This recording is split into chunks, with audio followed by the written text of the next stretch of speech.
आज का जो लेक्चर है हमारा वो है बेसिकली मैग्नेटिक फील्ड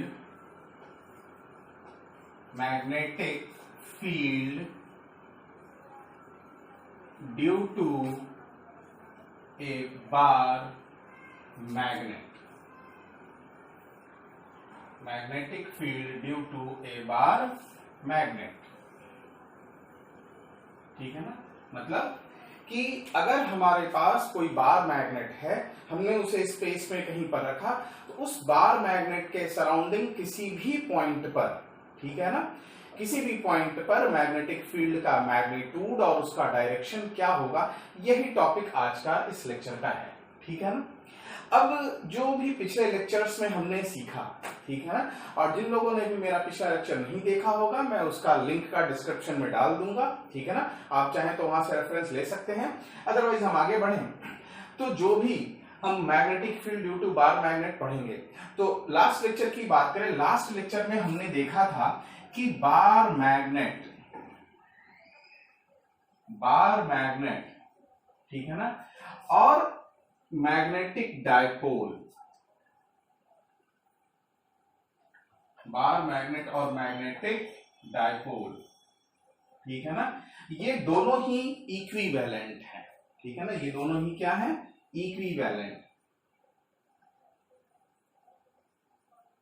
ये दोनों क्या है? इक्विवेलेंट। कैसे इक्विवेलेंट है, थोड़ा सा एक क्विक इसका रिवीजन कर लेते हैं। मैग्नेटिक डायपोल हमने क्या कहा कि अगर मान लीजिए हमारे पास एक मैग्नेटिक चार्ज, ठीक है ना, सपोज प्लस m, और सेम पोल स्ट्रेंथ का एक दूसरा magnetic charge suppose minus m, ध्यान से देखें दोनों का pole strength same but polarity different, और अगर ये दोनों एक दूसरे से कुछ 2l दूरी पर रखे हुए हैं, तो ये जो कॉम्बिनेशन था, इस कॉम्बिनेशन को हमने कहा था मैग्नेटिक डायपोल, ठीक है। अब ये जो मैग्नेटिक डायपोल है, ठीक है, इसी को हम जरा बार मैग्नेट की तरह से अगर समझें, तो बेसिकली बार मैग्नेट कुछ इस तरह का ऑब्जेक्ट, अगर 2D में देखा जाए, बार मैग्नेट इस तरह का, इस बार मैग्नेट का ये जो लेफ्ट पोर्शन है, इसे हम कह सकते हैं, अगर हम इसको कंपेयर करें इससे, तो इसे हम कह सकते हैं प्लस m, और इस राइट पोर्शन को यहां से हम क्या कह सकते हैं? माइनस m, ठीक है ना, माइनस m। और जो बार मैग्नेट की लेंथ है वही क्या कहलाएगी हमारी? 2l, क्योंकि हमने सीखा है ऑलरेडी कि बार मैग्नेट की जो भी मैग्नेटिक प्रॉपर्टीज हैं वो बीच में बिल्कुल ही ऑलमोस्ट नेग्लिजिबल होती हैं। वो सबसे ज्यादा मैग्नेटिक प्रॉपर्टीज कहां पाई जाती हैं? ये इसके एंड पॉइंट्स पर। कहां पाई जाती हैं? एंड पॉइंट्स पर। तो हमने मान लिया कि एंड पॉइंट्स पर यहां पर प्लस m मैग्नेटिक पोल और यहां पर माइनस m मैग्नेटिक पोल रखा हुआ है, और इन दोनों के बीच की दूरी कितनी है? 2l। तो ये बेसिकली हमारा क्या है? डायपोल, और ये क्या है हमारा? बार मैग्नेट। तो अगर हम इन दोनों को आपस में कंपेयर करते हैं तो हमें समझ में आती है बात कि यही डायपोल और बार मैग्नेट बिल्कुल सेम है। तो हमें जो भी बार मैग्नेट के लिए कैलकुलेशन करना है मैग्नेटिक फील्ड वगैरह, अगर वो हम डायपोल के लिए कर लें तो वो इक्वली वैलिड होगा बार मैग्नेट के लिए। इसका मतलब कि हम जो भी डिस्कशन करने वाले हैं कि magnetic field due to a bar magnet, तो बेसिकली हम बार मैग्नेट की जगह पर हम यूज किसे करेंगे? मैग्नेटिक डायपोल को यूज करेंगे, ठीक है। तो यानी एक्चुअल में हम क्या पढ़ने वाले हैं कि magnetic field due to a magnetic dipole, magnetic field due to a magnetic dipole, ठीक है। आपको अगर इसमें से कुछ नोट करना है, वीडियो को पॉज करें, नोट करें, ठीक है। तो चलिए, ये था बेसिक इंट्रोडक्शन हमारा आज के लेक्चर का। अब मेन पॉइंट पर आते हैं अपने लेक्चर में, ठीक है। तो अभी अभी हमने सीखा कि हम जो भी मैग्नेटिक फील्ड बार मैग्नेट के कारण फाइंड आउट करने वाले हैं, तो बेसिकली हम बार मैग्नेट की जगह पर यूज करेंगे अपना मैग्नेटिक डायपोल, ठीक है ना। चलिए देखते हैं। तो मान लिया हमारे पास ये एक मैग्नेटिक डायपोल, ये एक मैग्नेटिक डायपोल, इस तरह से हमने शो किया है इसे, ठीक है। इसे मान लिया हमने कहा माइनस m पोल, और ये एंड को हमने कहा प्लस एम को, यहां माइनस एम और यहां पर प्लस एम। और मान लिया कि इस डायपोल की जो लेंथ है वो कितनी है 2l। इस डायपोल की लेंथ हमने मान लिया 2l। हमने सीखा है कि ये 2l हम लेंथ मानते हैं, ना कि ये लेंथ का डबल टाइम्स। और ऐसा 2l मानने के पीछे सिर्फ मैथमेटिकल रीजन है कि 2l को जब कई बार हमें जरूरत पड़ेगी यहां बीच में हाफ पॉइंट लेने की, तो अगर l लेते तो ये डिस्टेंस कितनी आती l/2, जो कि शायद हमारे मैथमेटिकल कैलकुलेशन को थोड़ा कॉम्प्लेक्स कर देता। उसी को सिंपल करने के लिए हमने ये 2l लेंथ कंसिडर करी है, सो दैट कि जब हाफ लेंथ की बात करें तो l/2 ना आके क्या आ जाए l, और वो हमारा मैथमेटिकल कैलकुलेशन इजी है, नथिंग एल्स। खैर, तो हमने मान लिया कि ये एक मैग्नेटिक डायपोल और ये उसकी प्रॉपर्टी दी हुई है। अब हमसे इस मैग्नेटिक डायपोल के सराउंडिंग में किसी भी पर्टिकुलर पॉइंट पर मैग्नेटिक फील्ड पूछा जा सकता है। जैसे ये फर्स्ट पॉइंट, यहां पर मैग्नेटिक फील्ड, ये सेकंड पॉइंट, यहां पर मैग्नेटिक फील्ड। और ऐसा जरूरी नहीं कि सिर्फ फर्स्ट और सेकंड पॉइंट पर ही मैग्नेटिक फील्ड पूछा जाए, थर्ड पॉइंट कहीं भी हो सकता है रैंडमली। लाइक हमने मान लिया कि थर्ड पॉइंट कहीं यहां पर है, यानी कि इस तरह से ये थर्ड पॉइंट हो सकता है। कोई फोर्थ पॉइंट भी ले लिया जाए, लाइक मान लें ये एक फोर्थ पॉइंट। ऐसे ही इधर भी कोई भी पॉइंट हो सकता है। तो कुल मिलाकर कहने का मतलब कि हम किसी पर्टिकुलर पॉइंट पर मैग्नेटिक फील्ड की बात नहीं करेंगे, हम ये कहेंगे कि मैग्नेटिक डायपोल या बार मैग्नेट के सराउंडिंग में पॉइंट कहीं भी एग्जिस्ट कर सकता है जहां हमें मैग्नेटिक फील्ड पता करना है। लेकिन हम अपने इस कैलकुलेशन को इजी करने के लिए, ठीक है ना, दो पॉइंट पर पहले मैग्नेटिक फील्ड डिराइव कर लेंगे। दो पॉइंट पर मैग्नेटिक फील्ड की वैल्यू क्या होगी वो पता कर लेंगे। और अगर उन दोनों पॉइंट पर मैग्नेटिक फील्ड की वैल्यू हम पता कर लें तो उनकी हेल्प से किसी भी थर्ड पॉइंट पर, जो कि रैंडम किसी भी पॉइंट पोजीशन पे हो सकता है, वहां मैग्नेटिक फील्ड इजीली कैलकुलेट कर लेंगे। तो हमने कहा कि किसी दो पॉइंट पर हम पहले मैग्नेटिक फील्ड पता करेंगे। तो बेसिकली वो दो पॉइंट हैं पॉइंट 1 एंड पॉइंट 2, क्योंकि इन दोनों पॉइंट्स पर magnetic field due to a magnetic dipole और बार मैग्नेट पता करना बहुत ही इजी है।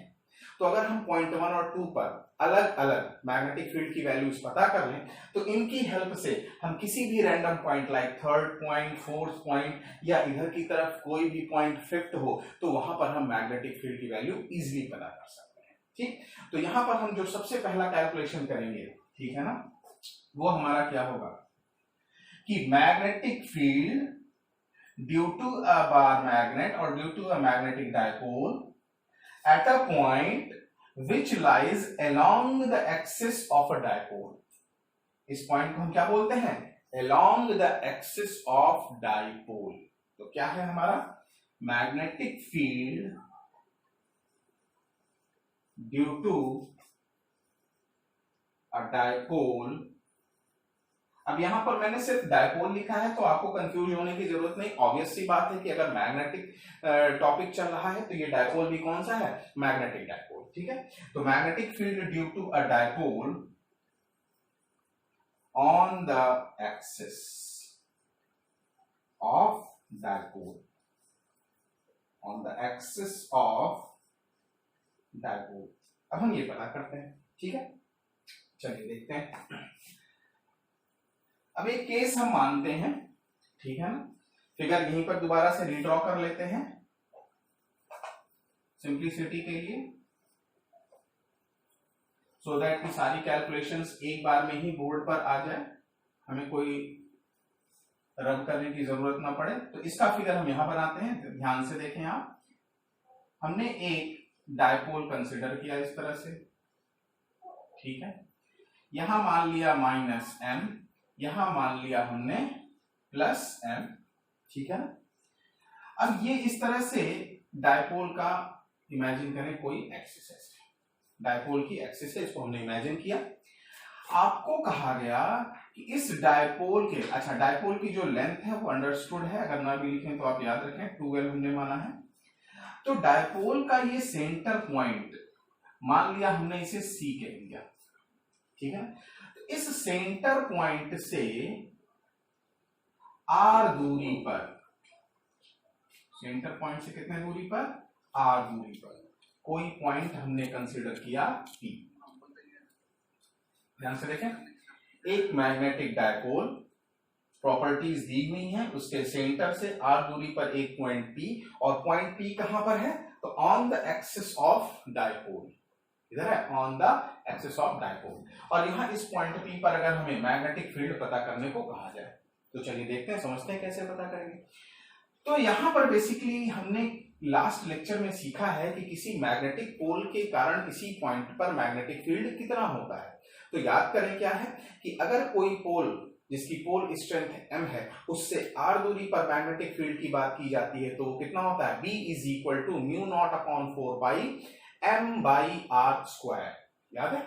अब वही कॉन्सेप्ट, वही फॉर्मूला हम यहां पर यूज करेंगे। तो चलिए देखते हैं। मान लिया हमने सबसे पहले इस प्लस m के कारण यहां मैग्नेटिक फील्ड की बात करें, ठीक है ना, इस प्लस m के कारण यहां मैग्नेटिक फील्ड। तो चलिए समझते हैं। प्लस m कैसा चार्ज है, पॉजिटिव चार्ज, या पॉजिटिव मैग्नेटिक चार्ज को हम क्या बोलते हैं, नॉर्थ पोल। और पॉजिटिव मैग्नेटिक चार्ज या नॉर्थ पोल से मैग्नेटिक फील्ड लाइंस दूर जाती हैं, ठीक। तो अगर ये बात समझ में आती हो तो आप ये कह सकते हैं कि इस प्लस m के कारण पॉइंट P पर जो मैग्नेटिक फील्ड है उसकी डायरेक्शन इधर की तरफ है। क्लियर है क्या? प्लस m चार्ज के कारण पॉइंट P पर मैग्नेटिक फील्ड की डायरेक्शन इधर की तरफ, इसे हमने कहा B1, मान लिया हमने, इसे क्या कह दिया, B1। ऐसे ही नेगेटिव मैग्नेटिक चार्ज के कारण बात करें तो नेगेटिव मैग्नेटिक चार्ज यानी कि साउथ पोल। तो याद करें कि magnetic field lines negative magnetic charge में या साउथ पोल में टर्मिनेट होती हैं या उनकी डायरेक्शन टुवर्ड्स द पोल होती है। तो अगर हम इस नेगेटिव मैग्नेटिक चार्ज के कारण यहां पर मैग्नेटिक फील्ड की बात करें तो उसकी डायरेक्शन किधर होगी, इधर, टुवर्ड्स द पोल। तो मान लिया हमने इसे क्या कहा, B2। तो अब अगर इस पॉइंट P पर नेट मैग्नेटिक फील्ड पूछा जाए तो पॉइंट P पर नेट मैग्नेटिक फील्ड क्या होगा, वेक्टर सम, क्योंकि मैग्नेटिक फील्ड वेक्टर क्वांटिटी, तो vector sum of B1 and B2 वो क्या होगा, vector sum of B1 and B2 होगा। क्या ये बात समझ में आ रही है? ठीक। तो हम चाहें तो इसे ऐसे लिख भी सकते हैं कि magnetic field at point P BP vector form में is equal to vector sum of B1 and B2। हम इसे क्या लिखेंगे, B1 प्लस B2। क्या लिख दिया हमने इसे, B1 प्लस B2 लिख दिया। क्लियर है? अब जरा मैग्नीट्यूड की बात करते हैं, B1 और B2 के मैग्नीट्यूड की बात करते हैं, क्योंकि हमने B1 B2 के डायरेक्शन की बात कर ली है, ठीक है। तो चलिए B1 की बात करते हैं सबसे पहले। तो अगर हम B1 के मैग्नीट्यूड की बात करें तो देखें ये रहा पॉइंट P और ये मैग्नेटिक फील्ड B1। तो ये B1 मैग्नेटिक फील्ड किसके कारण है, प्लस m के कारण है। तो प्लस m से इसकी दूरी कितनी है, तो देखें ये दूरी कितनी है, r दे रखा है, ठीक है ना, दूरी कितनी है r। और अगर ये दूरी देखी जाए ये, तो ये कितना है, l।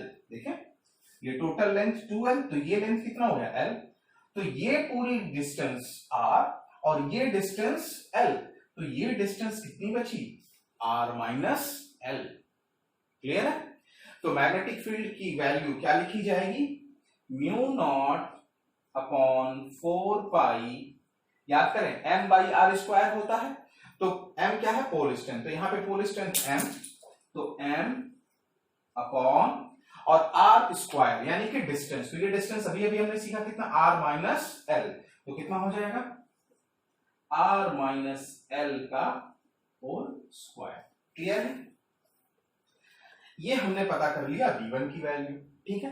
अब ऐसे ही जरा B2 की वैल्यू पता करते हैं। तो B2 का मैग्नीट्यूड, तो B2 किसके कारण मैग्नेटिक फील्ड है, नेगेटिव चार्ज के कारण या साउथ पोल के कारण।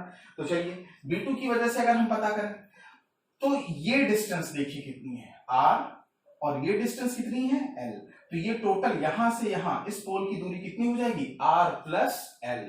तो B2 का मैग्नीट्यूड यानी मैग्नेटिक फील्ड का मैग्नीट्यूड क्या लिखा जाएगा, mu naught by 4 pi m upon r plus l का होल स्क्वायर।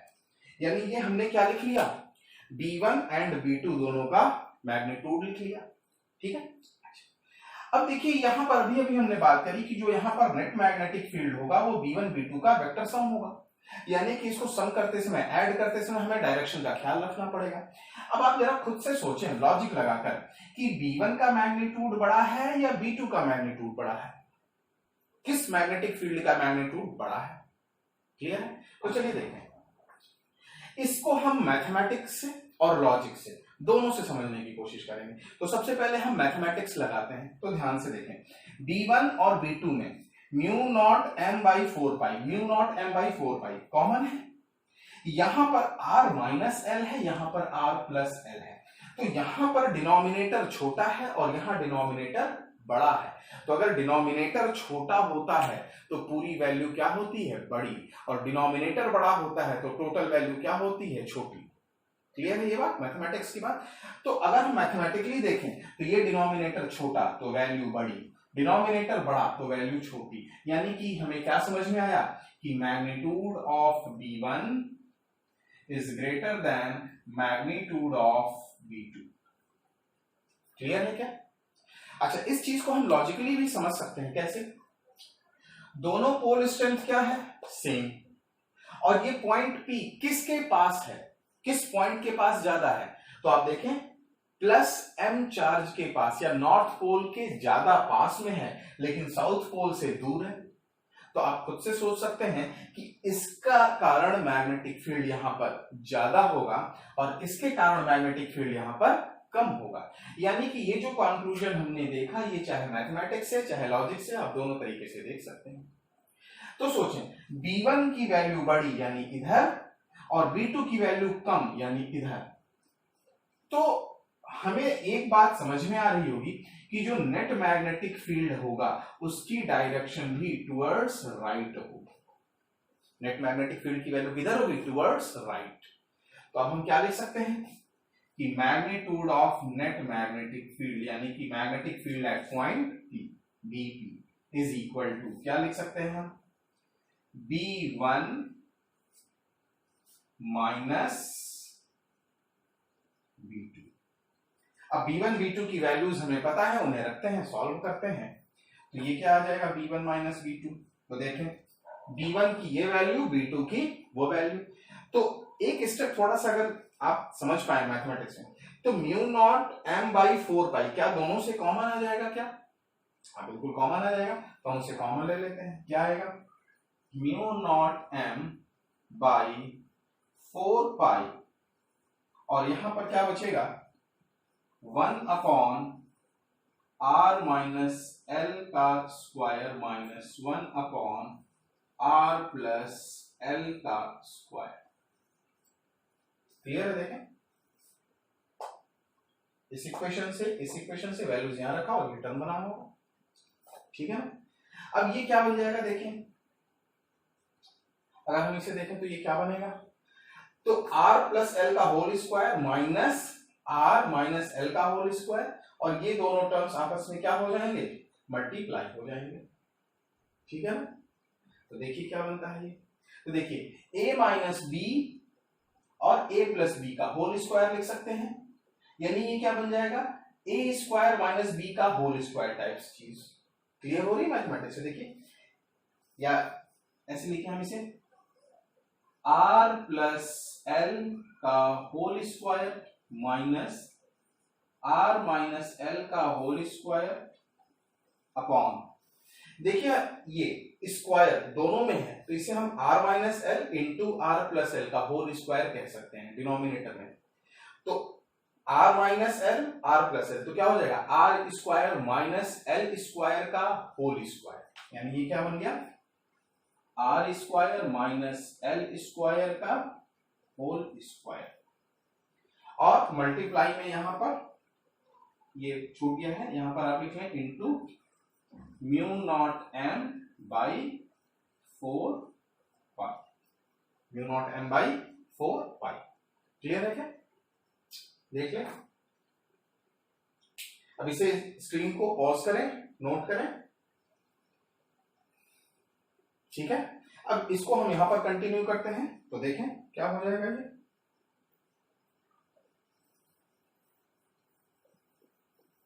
अब केवल मैथमेटिकल कैलकुलेशंस बची हैं और कुछ नहीं है।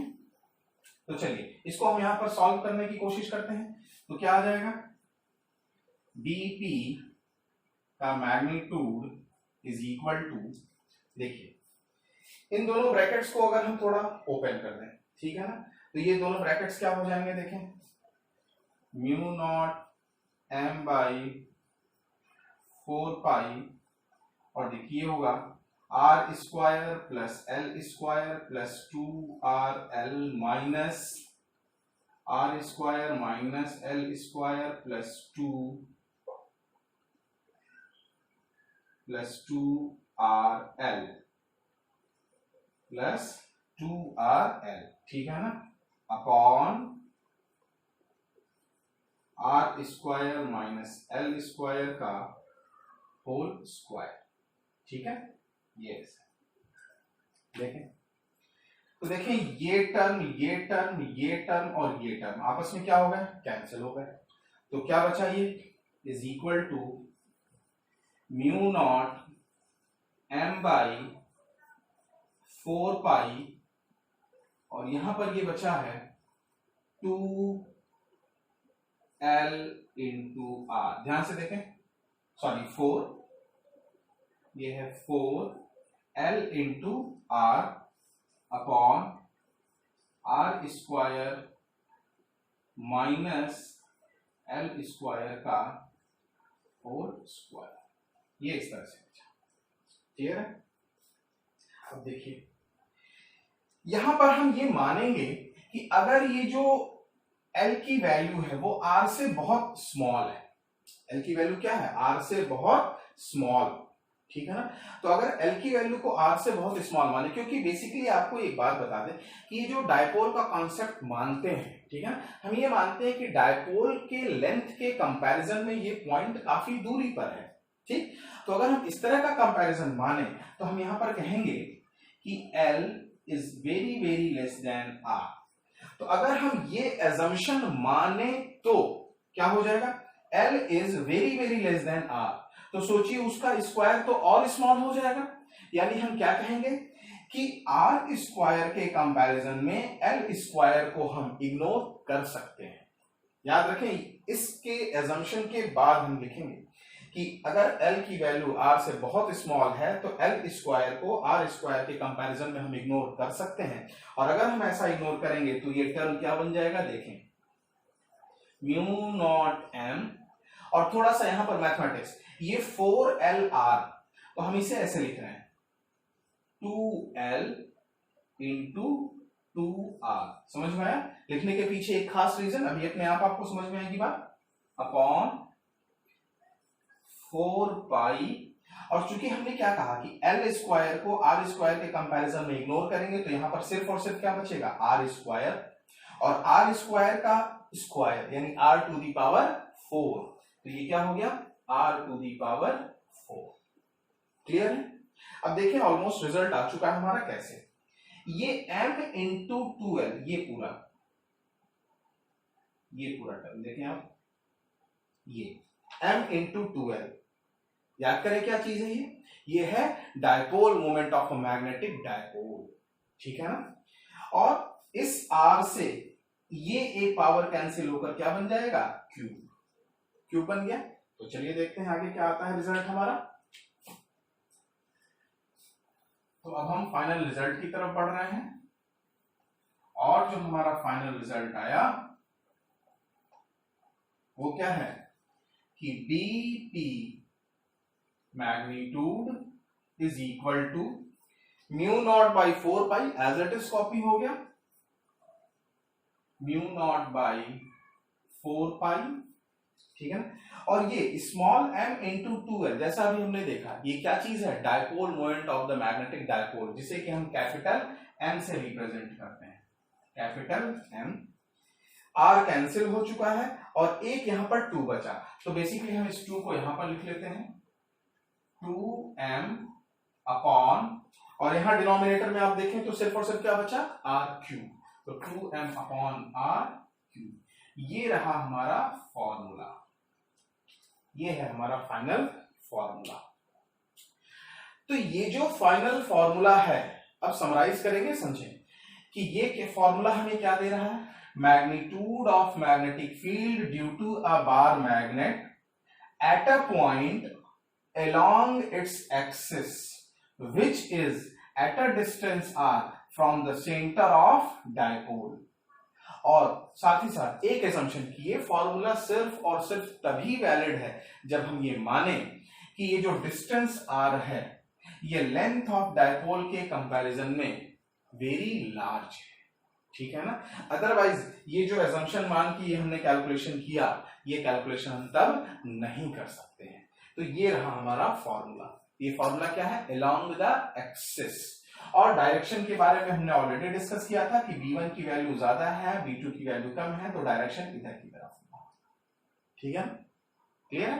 तो ये आ गया ये फॉर्मूला। अब जो बच्चे क्लास 12th में होंगे उनके लिए ये डेरिवेशन इंपॉर्टेंट है, अदरवाइज कंपटीशन के पॉइंट ऑफ व्यू से आपको ये डेरिवेशन की समझ होनी चाहिए, अदरवाइज ये फॉर्मूला आपको याद होना चाहिए बिल्कुल, ठीक है।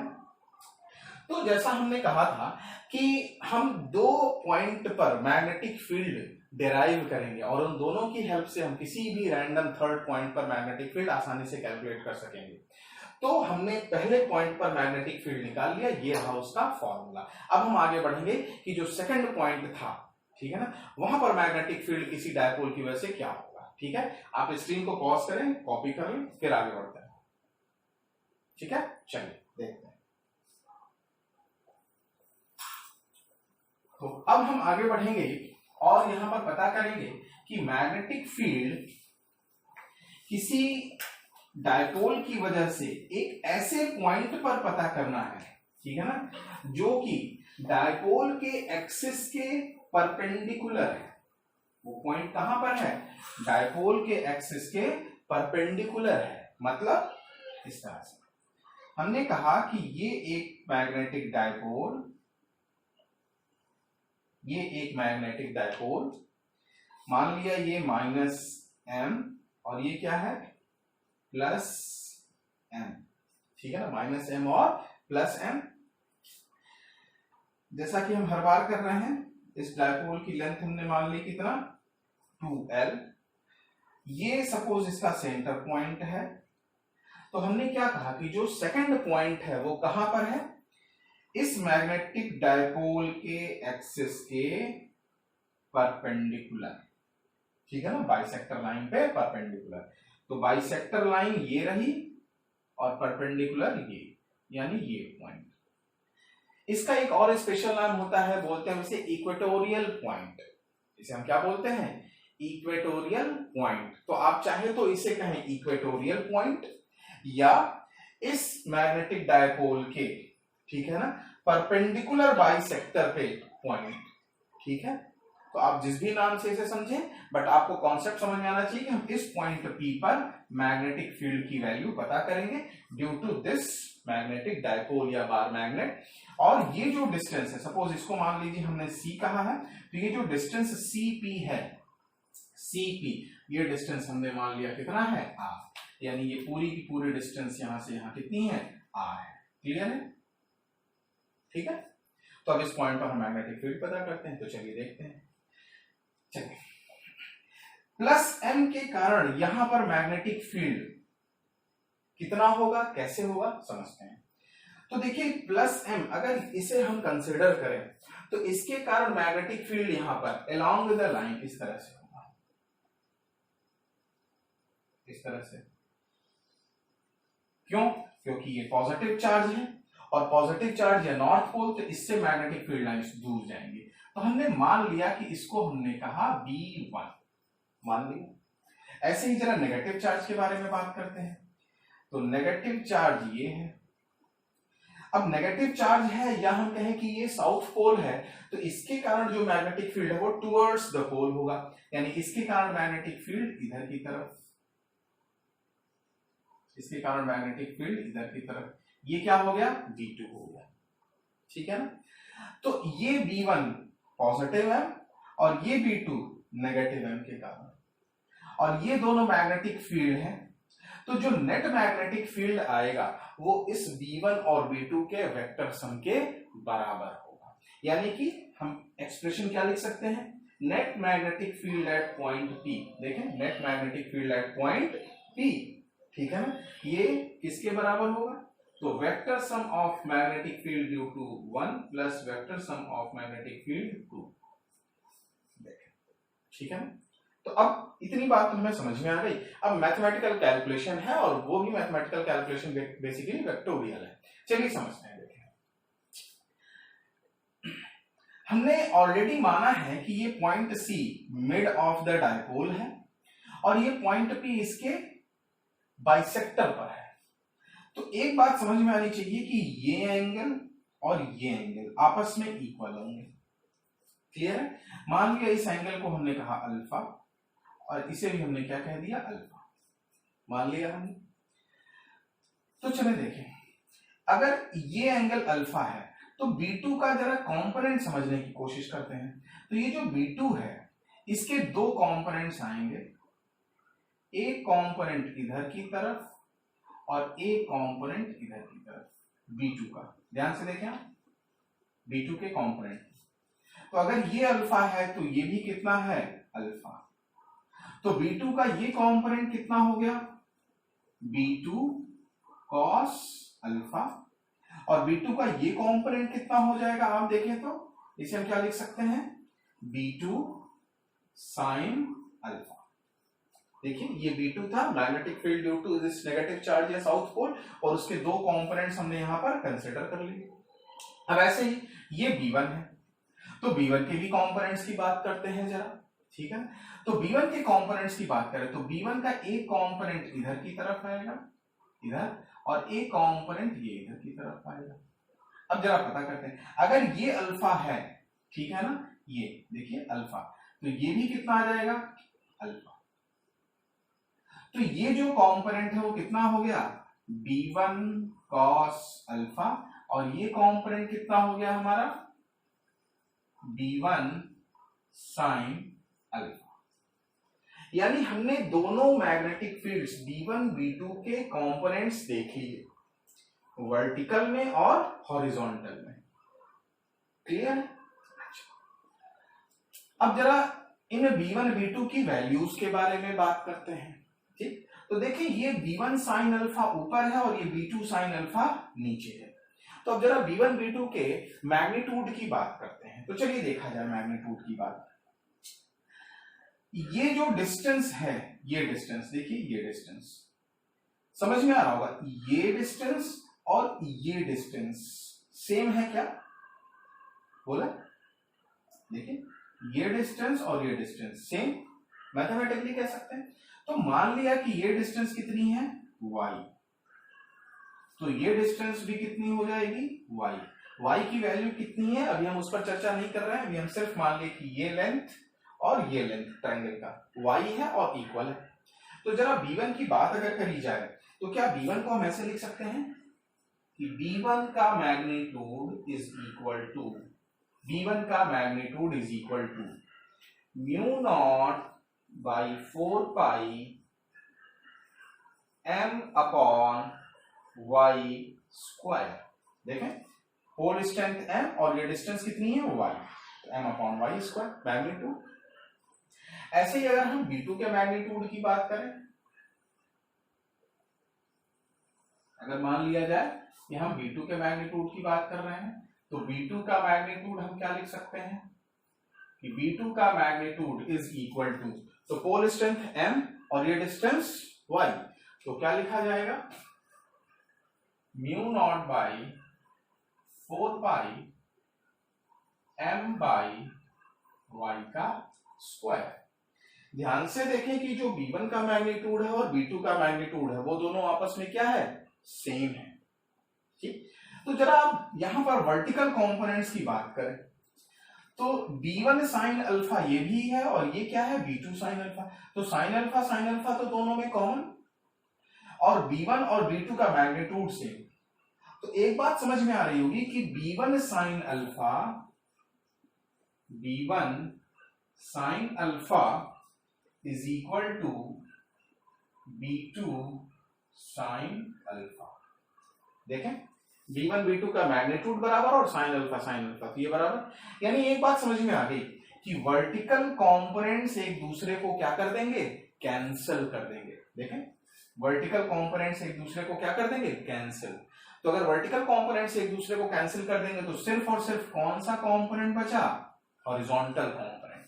कौन सा कंपोनेंट बचा हमारा, हॉरिजॉन्टल कंपोनेंट। देखें, B1 cos alpha plus B2 cos alpha, तो ये दोनों हॉरिजॉन्टल कंपोनेंट मिल करके इस पॉइंट P पर हमें नेट मैग्नेटिक फील्ड का वैल्यू देंगे। तो अगर आपसे पूछा जाए कि नेट मैग्नेटिक फील्ड का मैग्नीट्यूड BP मैग्नीट्यूड कितना है, तो चूंकि वर्टिकल कंपोनेंट्स ने तो एक दूसरे को कैंसिल कर दिया था, तो सिर्फ और सिर्फ कौन से कंपोनेंट्स बचे, हॉरिजॉन्टल। तो क्या लिखेंगे, magnitude of magnetic field at point B is equal to B1 cos alpha plus B2 cos alpha. B1 cos alpha plus B2 cos alpha. ठीक है, ठीक है। तो अब B1 B2 की वैल्यूज हमने पता कर रखी हैं, तो लिखते हैं यहां पर। देखिए, अच्छा उसके पहले हम एक काम और कर लेते हैं कि y की वैल्यूज क्या है और cos अल्फा की वैल्यूज क्या है, ये भी पता कर लेते हैं। ठीक है ना, तो चलिए y ये डिस्टेंस है ना, तो देखिए ये डिस्टेंस कितना है r और ये डिस्टेंस कितना है l। तो क्या y is equal to under root r square plus l square. आपको दिख के समझ में आ रहा होगा। देखें, ये एक राइट एंगल ट्रायंगल है, ये y, ये r, ये l।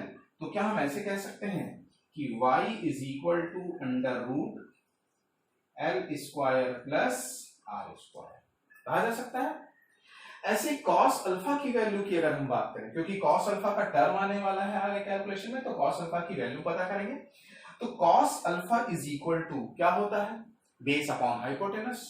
तो cos अल्फा, तो अगर ये अल्फा है तो ये परपेंडिकुलर, ये बेस और ये हाइपोटेनस, तो cos alpha base upon hypotenuse. तो cos alpha is equal to हम क्या लिख सकते हैं, cos alpha is equal to, तो बेस कितना है l, तो हमने बेस कितना लिख लिया l अपॉन हाइपोटेनस, ये हाइपोटेनस क्या है y, हाइपोटेनस क्या है y। तो y की वैल्यू अगर हम लिखें तो y की वैल्यू अभी हमने देखी है कितनी है, under root l square plus r square. Clear है क्या। अब इन सारी वैल्यूज के साथ हम इस एक्सप्रेशन को सॉल्व करने की कोशिश करेंगे। तो बताइए क्या हो जाएगा, BP यानी net magnetic field at point P is equal to B1, तो B1 की जगह ये लिखेंगे प्लस B2। ठीक है ना, तो देखिए क्या लिखेंगे। अच्छा एक चीज मैं थोड़ा सा लाइन स्किप करूंगा, आपको एक बात कॉमन दिख रही होगी दोनों में कि mu naught m by 4 pi y square, mu naught m by 4 pi y square. ठीक है ना, तो क्या लिखते हैं हम, इसे हम ऐसे लिखेंगे 2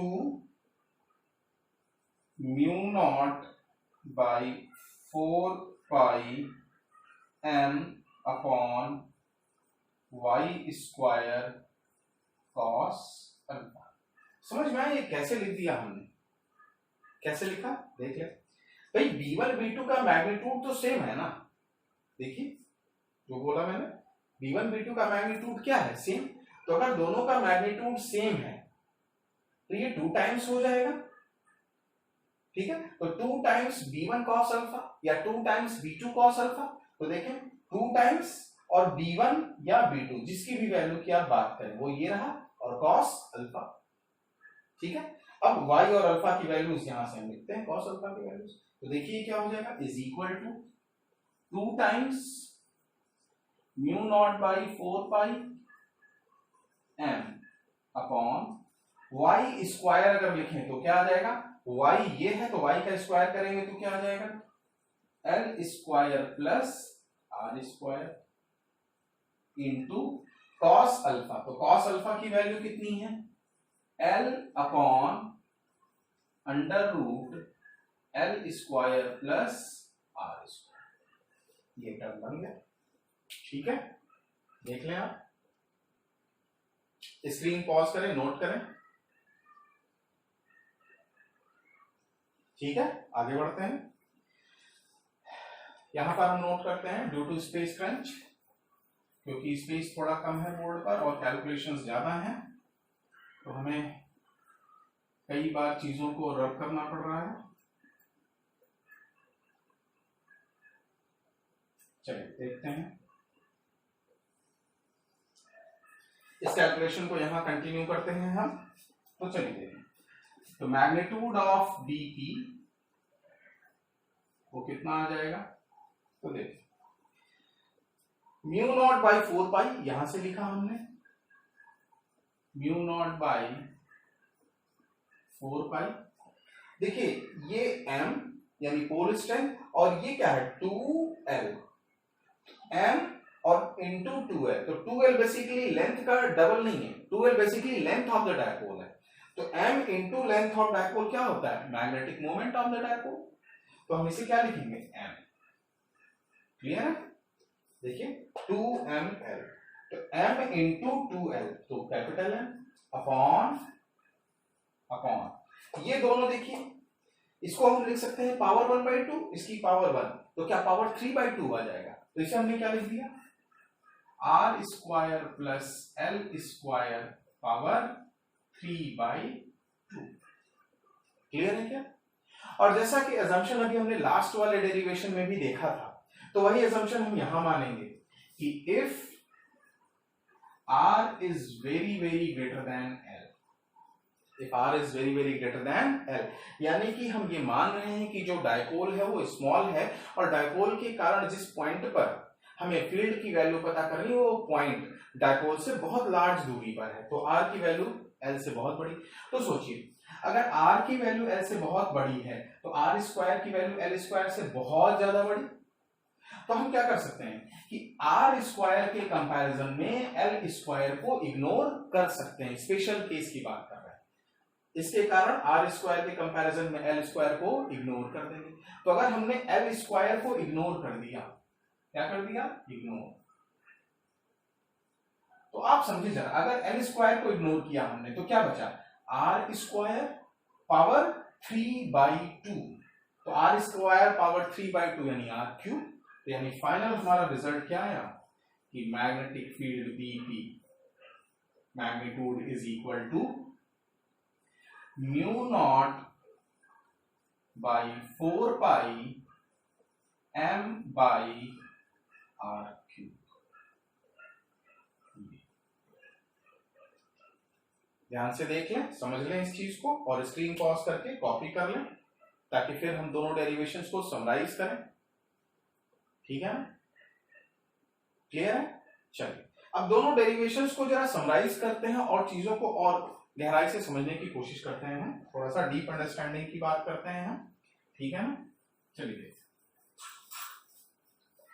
दोनों को ही हम एक साथ रखेंगे और एक साथ समझने की कोशिश करेंगे, क्योंकि अब ये जो दोनों बेसिक फॉर्मूले हैं, हमें इन्हीं फॉर्मूले से अब किसी भी रैंडम थर्ड पॉइंट पर मैग्नेटिक फील्ड की वैल्यू पता करनी है। ठीक है ना, इसलिए इन दोनों को समझना बहुत ही जरूरी है। तो देखें,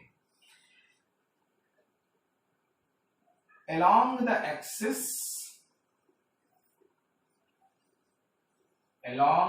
axis, यानी कि अगर ये एक मैग्नेटिक डायपोल, इधर -m, इधर -m, इधर +m, लेंथ 2l, लेंथ कितनी है 2l, ये सेंटर, और इस सेंटर से एक्सिस के अलोंग r दूरी पर, कितने दूरी पर, r दूरी पर, अगर इस पॉइंट P पर मैग्नेटिक फील्ड पूछा जाए तो इस पॉइंट P पर जो नेट मैग्नेटिक फील्ड है वो इधर की तरफ है, ठीक है ना, इधर की तरफ। और इस नेट मैग्नेटिक फील्ड की वैल्यू कितनी है, तो हम कहेंगे BP is equal to mu naught by 4 pi 2m upon r cube, mu naught by 4 pi 2m upon r cube. अब यहां पर जिस पर्पस के लिए हमने इसे शुरू किया है डिस्कशन समराइज करना, देखें ये मैग्नीट्यूड है, ये डायरेक्शन है, लेकिन इस मैग्नेटिक फील्ड के डायरेक्शन में और इस डायपोल के डायपोल मोमेंट के डायरेक्शन में कुछ सिमिलैरिटी है क्या, देखें। अगर आपसे कहा जाए ये सिंपल डायपोल, तो बताइए इस डायपोल के डायपोल मोमेंट की डायरेक्शन किधर है, तो डायपोल के डायपोल मोमेंट की डायरेक्शन नेगेटिव से पॉजिटिव चार्ज की तरफ होती है। तो नेगेटिव से पॉजिटिव चार्ज की तरफ यानी कि इधर, यही तो डायरेक्शन है डायपोल मोमेंट की, देखें यही डायरेक्शन है कि नहीं, डायरेक्शन किसकी है, डायपोल मोमेंट की डायरेक्शन है। तो क्या हम ये कह सकते हैं कि इस केस में जो मैग्नेटिक फील्ड है पॉइंट P पर, उसकी डायरेक्शन वही है जो इस डायपोल के डायपोल मोमेंट की डायरेक्शन है। ध्यान से देखें आप चीजों को, क्लियर है क्या, देखें M और ये BP दोनों की डायरेक्शन क्या है, सेम, और ये रहा उसका मैग्नीट्यूड, ठीक है ना। ऐसे ही अगर हम सेकंड केस की बात करें, तो सेकंड क्या था, on the point lies on the perpendicular bisector, ठीक है ना, पॉइंट इज on the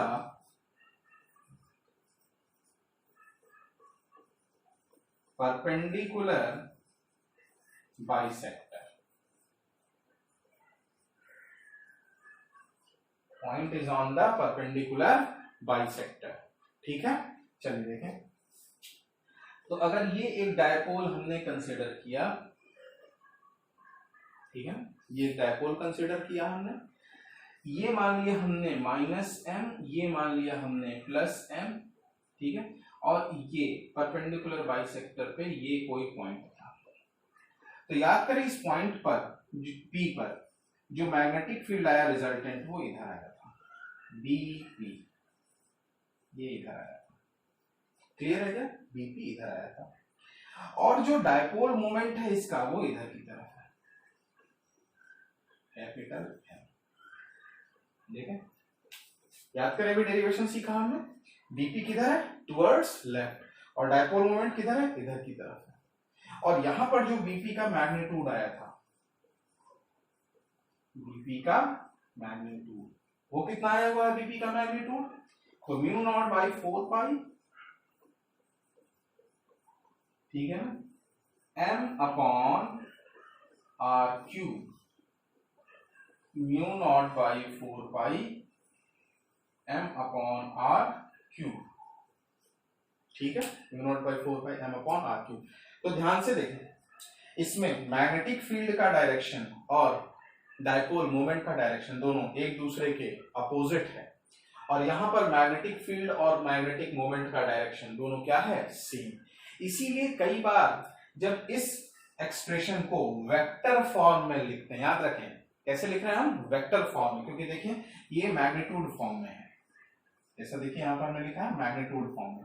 अगर इसी को वेक्टर फॉर्म में लिखें तो ऐसे लिखेंगे, BP is equal to mu naught by 4 pi, और चूंकि ये भी था तो आप इसे भी मैग्नीट्यूड फॉर्म में लिखना बेटर है, 2m बाई r, ध्यान से देखो वेक्टर फॉर्म, क्योंकि M और B दोनों का डायरेक्शन क्या है, सेम है, लेकिन यहां पर M और B दोनों का डायरेक्शन क्या है, अपोजिट। तो हम इसे क्या लिख सकते हैं, अगर वेक्टर फॉर्म में लिखना हो, आप इसे भी ऐसे मैग्नीट्यूड लिख लें, तो इसे क्या लिखेंगे, BP इज इक्वल टू, ठीक है ना, mu naught by 4 pi M by R cube. लेकिन जैसे ही हम वेक्टर की बात करेंगे तो BP वेक्टर और M वेक्टर एक दूसरे के अपोजिट है, इसलिए हम यहां पर क्या लगा देंगे, माइनस साइन, और ये रहा इसका वेक्टर फॉर्म, क्लियर है क्या? ये रहा इसका क्या वेक्टर फॉर्म। ठीक, और एक चीज देखें, ये किसके अलोंग है? एक्सिस के अलोंग। तो इसको मान लिया हमने कहा 1, और ये किसके अलोंग है? Perpendicular bisector. देखें, आपको ये एक याद रखने वाली चीज कि जो परपेंडिकुलर बाइसेक्टर के अलोंग मैग्नेटिक फील्ड है और जो एक्सिस के अलोंग मैग्नेटिक फील्ड है, दोनों में आपको कुछ रिलेशन दिख रहा होगा। क्या रिलेशन दिख रहा होगा? कि magnetic field along the axis of dipole, magnetic field along the axis of dipole is 2 times the magnetic field along the perpendicular bisector. देखिए, mu naught by 4 pi m by r cube, mu naught by 4 pi 2m by r cube. तो क्या हम ये कह सकते हैं कि magnetic field along the axis of a dipole is 2 times, ये एक्सप्रेशन याद रखेंगे, is 2 times the magnetic field at a point along the perpendicular bisector of the dipole। और जो सबसे इंपॉर्टेंट बात कि मैग्नेटिक फील्ड की डायरेक्शन मैग्नेटिक डाइपोल मोमेंट के हिसाब से इस केस में सेम डायरेक्शन और इस केस में अपोजिट डायरेक्शन है। क्लियर है? स्क्रीन पॉज करें, कॉपी कर लें, आगे बढ़ते हैं हम। ठीक है, चलिए देखते हैं। अब देखिए, हमने इन 2 पॉइंट्स पर किसी भी मैग्नेटिक डाइपोल के कारण मैग्नेटिक फील्ड की वैल्यू क्या है, उसकी डायरेक्शन क्या है, और वो डायरेक्शन मैग्नेटिक मोमेंट के डायरेक्शन के हिसाब से कैसे है, ये सारा का सारा डिस्कशन हमने यहां पर किया। अब इन्हीं दोनों की हेल्प से, ठीक है, इन्हीं दोनों की हेल्प से अब हम ये देखने की कोशिश करेंगे कि किसी भी रैंडम थर्ड पॉइंट पर मैग्नेटिक फील्ड अगर कैलकुलेट करना है तो उसका कैलकुलेशन कैसे किया जा सकता है। ठीक है, चलिए देखते हैं।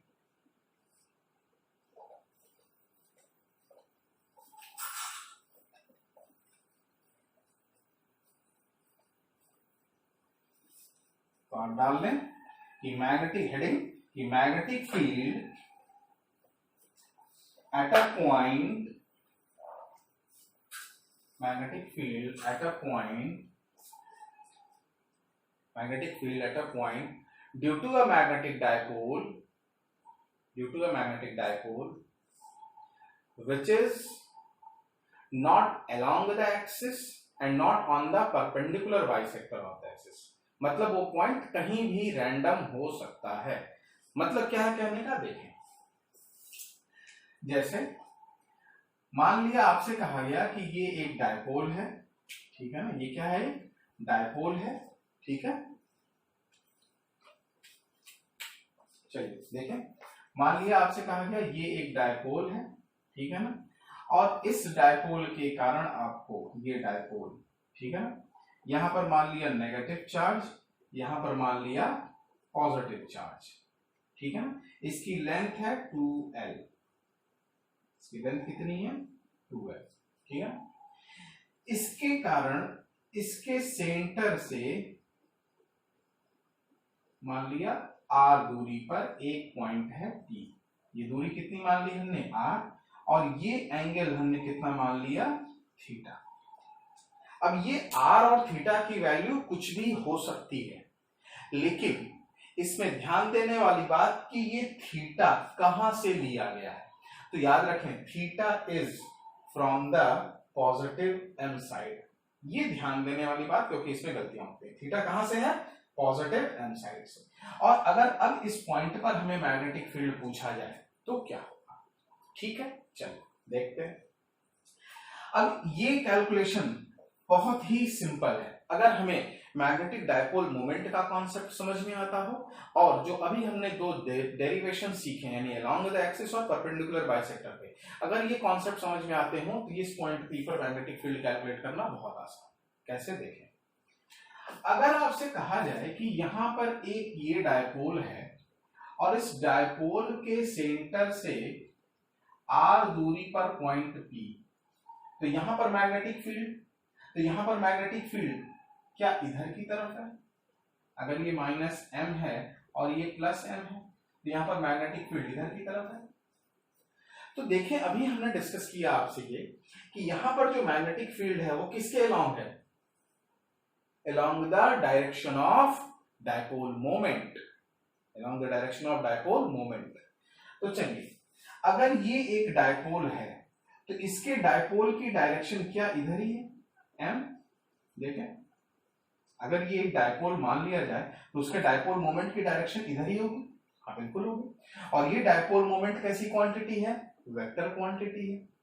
तो वेक्टर क्वांटिटी अगर है तो इस डायपोल मोमेंट के दो कंपोनेंट्स होंगे। तो सोचें, इस डायपोल मोमेंट m का, ठीक है ना, ये कंपोनेंट अगर पूछा जाए तो कितना आ जाएगा ये कंपोनेंट। देखिए ये कंपोनेंट कितना आ जाएगा, तो देखिए m cos थीटा, यही तो आएगा क्योंकि ये वेक्टर क्वांटिटी है डायपोल मोमेंट। तो इसका ये कंपोनेंट कितना आ गया, m cos थीटा। ऐसे ही ये कंपोनेंट कितना आ जाएगा, ये कंपोनेंट, तो ये कंपोनेंट आ गया आपका m sin थीटा। कितना आ गया, m sin थीटा। अब जैसे ही आपने ये m sin theta m cos theta किया तो आपको एक चीज समझ में आने लगी होगी। क्या, ध्यान से देखें, आप कह सकते हैं कि ये एक डायपोल, जो मैं डॉटेड कर रहा हूं जरा उसे समझना, कि ये एक डायपोल जिसका डायपोल मोमेंट कितना है, m cos थीटा, इस डायपोल के सेंटर से r दूरी पर पॉइंट P है। तो बताइए वहां पर मैग्नेटिक फील्ड इस डायपोल के कारण कितना है। क्या ये यही वाला केस है? देखें, एक्चुअल में ये डायपोल है m और इसका डायपोल मोमेंट इधर m cos थीटा। तो ये एक डायपोल मान लिया जिसका dipole moment m cos theta और उसके सेंटर से r दूरी पर पॉइंट P। तो बताइए यहां पर अगर इस डायपोल 1 के कारण, जिसको कि हम m cos थीटा बोल रहे हैं, यहां पर मैग्नेटिक फील्ड पूछा जाए तो क्या ये यहां पर V1 होगा। क्लियर है क्या? और V1 की वैल्यू अगर आपसे पूछी जाए तो V1 इज इक्वल टू, तो देखिए क्या ये अलोंग द एक्सिस वाला केस है कि नहीं है। कौन सा केस है ये, अलोंग द एक्सिस। तो अलोंग द एक्सिस क्या फॉर्मूला होता है, mu naught by 4 pi 2m upon r cube. ठीक है, तो 2 और m यानी डायपोल मोमेंट, तो इस केस में डायपोल मोमेंट कितना है, m cos थीटा। तो 2m cos theta upon r cube. ध्यान से देख लें V1 कैसे कैलकुलेट हुआ है। ठीक है, ऐसे ही अब दूसरे डायपोल के बारे में बात करें तो जो दूसरा डायपोल हमारा है वो ये, देखिए जो पेन जहां पे चल रही है, ध्यान से देखिए, ये दूसरा डायपोल, ये दूसरा डायपोल। इस डायपोल का डायपोल मोमेंट कितना है, m sin थीटा। और इस डायपोल के परपेंडिकुलर बाइसेक्टर पे r दूरी पर ये पॉइंट P है कि नहीं। इस डायपोल के, जिसका डायपोल मोमेंट कितना है, m sin थीटा, और इसके परपेंडिकुलर बाइसेक्टर पे r दूरी पर पॉइंट P। तो यहां पर जो मैग्नेटिक फील्ड होगा, याद करें ये मैग्नेटिक फील्ड क्या डायपोल मोमेंट के अपोजिट डायरेक्शन में होता था, अभी डिस्कस किया, यानी ये इधर की तरफ होगा ऐसे, और इसे हम कह सकते हैं B। देखें, डायपोल मोमेंट का डायरेक्शन इधर, मैग्नेटिक फील्ड का डायरेक्शन इधर, ये पॉइंट P यहां पे लिख लिया जाए तो ये B2। क्लियर। अब इस B2 की वैल्यू अगर आपसे पूछी जाए तो B2 यानी परपेंडिकुलर बाइसेक्टर वाला फॉर्मूला, देखें ये रहा डायपोल जिसका dipole moment m sin theta और इसके परपेंडिकुलर बाइसेक्टर पे r दूरी पर पॉइंट P, यहां पर मैग्नेटिक फील्ड B2। तो B2 की वैल्यू हम क्या कह सकते हैं, तो B2 is equal to mu naught by 4 pi m sin theta upon r cube. देखिए B equals mu naught by 4 pi m by r cube, लेकिन m क्या होता है, डायपोल मोमेंट, और इस केस में डायपोल मोमेंट कितना है, m sin थीटा, इसे हमने लिख लिया। तो देखिए ये दोनों ही एक दूसरे के कैसे हैं, परपेंडिकुलर है। तो अगर ये दोनों एक दूसरे के परपेंडिकुलर हैं तो जो इनका नेट मैग्नेटिक फील्ड आएगा वो क्या लिख सकते हैं, B।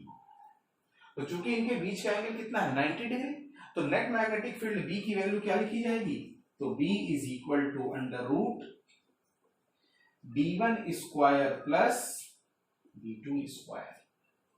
B is equal to B1 square plus B2 square. अब देखें B1 B2 की वैल्यूज पता है, रखकर सॉल्व करते हैं हम, तो देखिए क्या आएगा, ये अंडर रूट अगेन थोड़ा सा स्किप करने की कोशिश करेंगे, समझे जरा मैथमेटिक्स। b1 का स्क्वायर एंड b2 का स्क्वायर। अब देखिए इसमें कॉमन क्या है, तो इसमें कॉमन क्या दिख रहा है, mu naught m by 4 pi, देखिए दोनों में कॉमन दिख रहा है क्या, upon r cube, mu naught m by 4 pi r cube common दिख रहा है, तो हम बाहर निकाल लेते हैं। तो उसका स्क्वायर और जब बाहर आएगा तो अंडर रूट, हम ऐसे लिखते हैं, ध्यान से देखें, mu naught m by 4 pi r cube, देखिए ये कॉमन था दोनों के स्क्वायर में, तो ये ऐसे ये स्क्वायर इनटू, यहां पर क्या बचा है, 2 cos थीटा का स्क्वायर प्लस साइन थीटा का स्क्वायर, ठीक, तो ये क्या हो जाएगा, 4 cos square theta plus sine square theta, ये एक्सप्रेशन। स्पेस क्रंच के कारण थोड़ा सा हम कैलकुलेशन को स्किप कर रहे हैं, लेकिन ये इतना भी टफ नहीं कि आपको समझ में आया, ध्यान से देखें। b1 का स्क्वायर और b2 का स्क्वायर करेंगे, तो b1 का स्क्वायर करेंगे तो mu naught m by 4 pi r cube का होल स्क्वायर, यहां भी mu naught m by 4 pi r cube का होल स्क्वायर, तो हमने उसे कॉमन ले लिया, देखिए दोनों में से कॉमन, तो यहां पर क्या बचा, 2 cos थीटा का स्क्वायर, तो 4 cos स्क्वायर थीटा यहां आ गया, और यहां साइन थीटा का स्क्वायर, तो साइन थीटा। अब देखिए 4 cos स्क्वायर थीटा, क्या इसे हम 3 cos square theta plus cos square theta लिख सकते हैं क्या, इसे देखें, 3 cos square theta plus cos square theta, 4 cos square theta, लेकिन जो एक cos स्क्वायर थीटा हमने अलग किया, क्यों किया समझे, cos square theta plus sine square theta बराबर क्या होता है, 1, तो ये देखिए इसे क्या लिख सकते हैं, 4 cos स्क्वायर थीटा यानी कि 3 cos square theta plus cos square theta plus sine square theta, और cos square theta plus sine square theta क्या होता है 1, और जब ये पूरा टर्म देखिए स्क्वायर और अंडर रूट से बाहर आएगा, तो यानी फाइनल आंसर हमारा क्या बनेगा कि b इज इक्वल टू, देखिए ये पूरा टर्म जब बाहर आएगा तो क्या आएगा, mu naught m by 4 pi r cube, mu naught by 4 pi m by r cube, ठीक है, और अंदर क्या बचेगा, तो अंदर आपका बचेगा अंडर रूट 1 प्लस 3 cos स्क्वायर थीटा,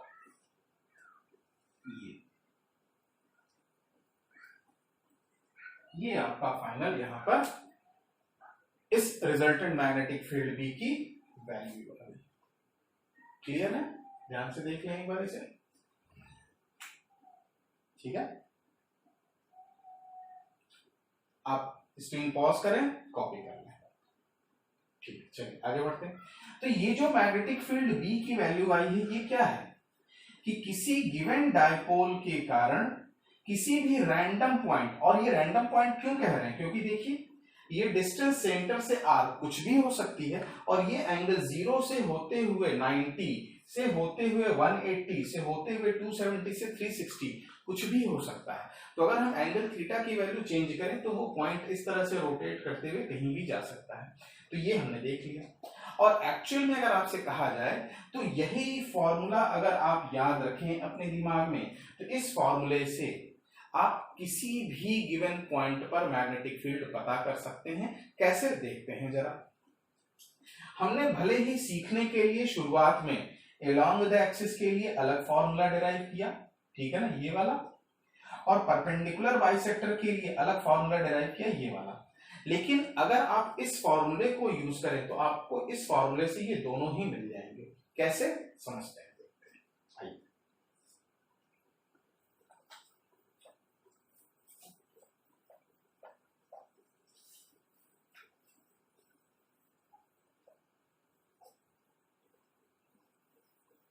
चलिए देखते हैं।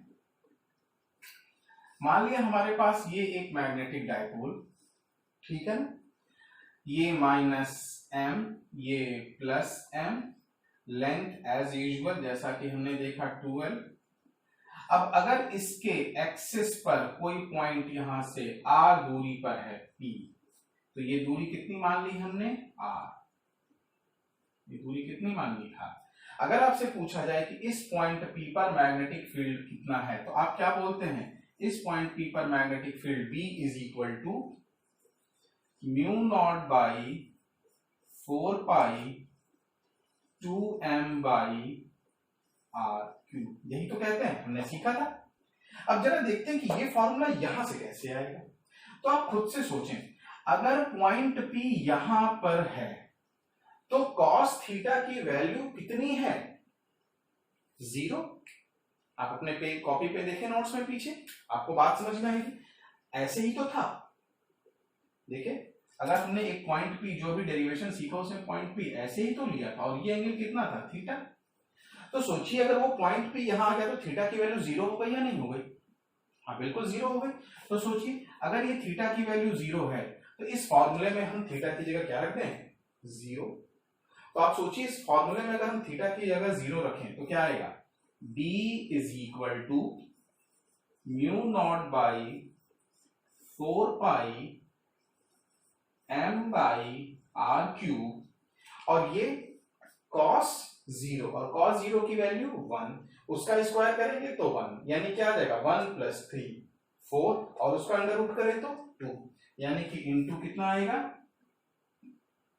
अंडर रूट 1 प्लस 3 cos 0 का स्क्वायर। मैं लिख भी दे रहा हूं ताकि डाउट ना आए, क्योंकि एंगल कितना है 0, और ये पूरा का पूरा टर्म कितना आ जाएगा 2, क्योंकि cos 0 की वैल्यू 1 और 1 का स्क्वायर 1 इंटू 3 3 प्लस 1 4 और अंडर रूट 2, यानी कि ये भी कितना आ गया हमारा, mu naught by 4 pi 2m by r cube. देखें क्या ये वही फॉर्मूला आया जो यहां पर हमने पहले डिराइव किया था, और ये इस फॉर्मूले से, यहां पर देखिए दोनों कॉमन है या नहीं, हाँ बिल्कुल कॉमन है। यानी क्या बात समझ में आई कि अगर हम ये फॉर्मूला याद रखें तो क्या ये फॉर्मूला यानी अलोंग द एक्सिस वाला कैलकुलेट कर सकते हैं, बिल्कुल। अब ऐसे ही एक और देख लेते हैं कि परपेंडिकुलर बाइसेक्टर पर अगर पॉइंट हो तो उसका फॉर्मूला कैसे डिराइव करेंगे। देखिए यहां पर लिख देते हैं, अगर पॉइंट हमारे डायपोल के परपेंडिकुलर बाइसेक्टर पे है तो क्या होगा, फिर से यही फॉर्मूला हम यूज करने की कोशिश करते हैं। तो देखिए ये रहा डायपोल, ठीक है ना, और पॉइंट हमारा यहां पे है, ये है -m, ये है +m, और लेंथ 12, लेंथ कितनी है 12। अब इस पॉइंट P पर, और ये दूरी मान लिया हमने कितनी है r, ये दूरी कितनी है r। तो सोचिए ये एंगल कितना हो गया अब 90 डिग्री, ये एंगल कितना हो गया 90 डिग्री। तो यानी थीटा बराबर 90 यहां पर रखिए आप, तो देखिए क्या आएगा, अगर हम थीटा बराबर 90 रखें तो cos 90 कितना होता है 0, तो cos 90 0, तो ये पूरा का पूरा टर्म क्या हो जाएगा 0, तो अंडर रूट 1 प्लस 0 कितना आएगा 1, यानी अभी भी आप देखिए, तो अगर हम थीटा की वैल्यू 0 रखते हैं यहाँ पर, थीटा इज 90 डिग्री यहां पर रखते हैं, तो सोचिए थीटा बराबर 90 रख के सॉल्व करें तो क्या आएगा, b is equal to mu naught by 4 pi m by r cube. Clear है क्या, ध्यान से देखें मैग्नीट्यूड, और डायरेक्शन हमें पता है कि यहां पर डायरेक्शन इधर की तरह, क्योंकि वो हमने देखा था कि मैग्नेटिक मोमेंट के डायरेक्शन के अपोजिट मैग्नेटिक फील्ड, और इसका मैग्नेटिक मोमेंट इधर की तरह।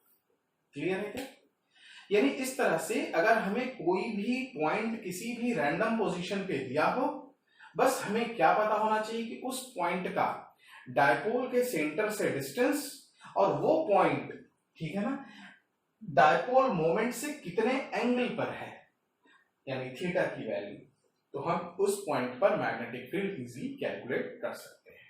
ठीक है ना, तो आज का लेक्चर हम अब यहीं पर खत्म करते हैं इसे, ठीक है ना, और इस टॉपिक पर न्यूमेरिकल्स हम अपने नेक्स्ट लेक्चर में डिस्कस करेंगे। ठीक है, थैंक यू।